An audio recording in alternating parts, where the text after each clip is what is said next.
2 दिनों से हरियाणा बीजेपी का मंथन चल रहा है। किस तरह से बीजेपी के संगठन को मजबूत करना है और कैसे आगामी लोकसभा और विधानसभा के चुनाव में बीजेपी जीत दर्ज करेगी, इस पर गुरुग्राम में आज तमाम हरियाणा के सांसदों को और विधायकों को बुलाया गया है। हालांकि बातचीत करने के लिए हमारे साथ हरियाणा बीजेपी के सांसद रतनलाल कटारिया जी हैं, उनसे जानते हैं।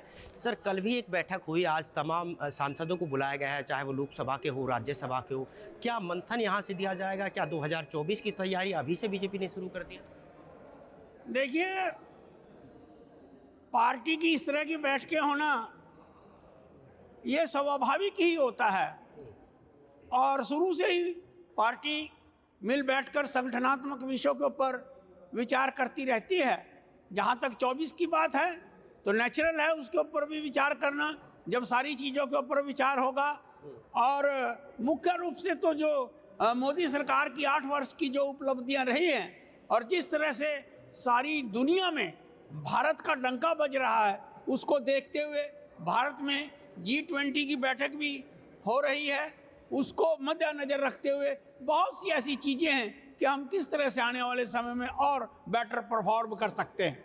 क्या इस बैठक के जरिए सांसदों का रिपोर्ट कार्ड, विधायकों का रिपोर्ट कार्ड भी मांगा जाएगा कि उनके इलाके में कितने लोग संतुष्ट हैं और अगर नाराज है तो उनको किस तरह से बनाया जा सकता है? देखिए, संगठन जो है इन चीज़ों के ऊपर विचार करता रहता है। अगर कहीं पर कोई छोटी मोटी ढिलाई नज़र आती है तो संगठन जो है उसके बारे में अवगत कराता है।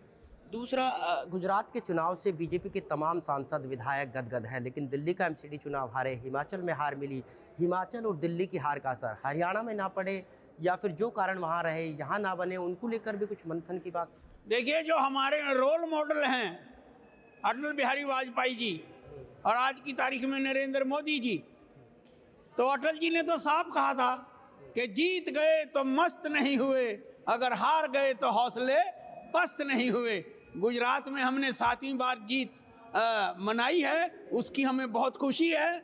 लेकिन हिमाचल के बारे में भी हम जो है उसके ऊपर जो है चिंता करेंगे कि क्यों 1% से भी कम वोटों से हम वहाँ फिसल गए। थैंक यू जी। तो ये थे हमारे साथ सांसद रतनलाल कटारिया, जो बता रहे थे कि किस तरह से हरियाणा के साथ साथ हिमाचल और एमसीडी चुनाव में जब ये हारे हैं तो उस पर भी मंथन होगा ताकि हरियाणा में उसका असर ना पड़े और हरियाणा में एक बार फिर बीजेपी जीत सके।